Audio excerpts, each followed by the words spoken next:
120 logements qui pourraient disparaître d'ici 100 ans dans l'agglomération de Pornic. Dans son dernier rapport, la Cour régionale des comptes épingle le manque de stratégie des élus sur ces risques liés à l'érosion côtière et à la submersion marine. Le scénario a de quoi en tout cas inquiéter. Reportage sur place d'Anaïs Michaud. La carte du plan de prévention des risques littoraux est claire. En cas de nouvelles tempêtes équivalentes à Xynthia et avec l'augmentation du niveau de la mer de 20 cm, plusieurs zones de Pornic seraient en danger.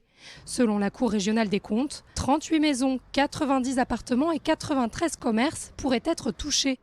L'érosion du littoral pourrait quant à elle faire disparaître 63 logements d'ici un siècle.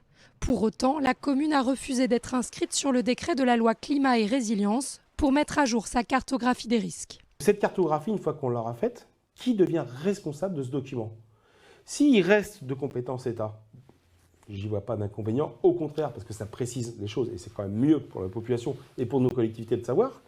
Mais si c'est un transfert de cette responsabilité-là, c'est pas la même chose. Si vous avez un accident mortel, j'imagine que si j'ai pas été à jour sur plein de choses, sur toutes les conséquences de mise en sécurité, etc., j'en suis responsable. La commune attend des réponses en termes de responsabilité, mais aussi de financement. Ces biens qui sont à risque, évidemment, les propriétaires, il y aura de la part de la collectivité une possibilité de préemption ou de mise sous bail. Et les collectivités doivent prévoir un repositionnement spatial de ces propriétés-là sur la commune à un autre endroit.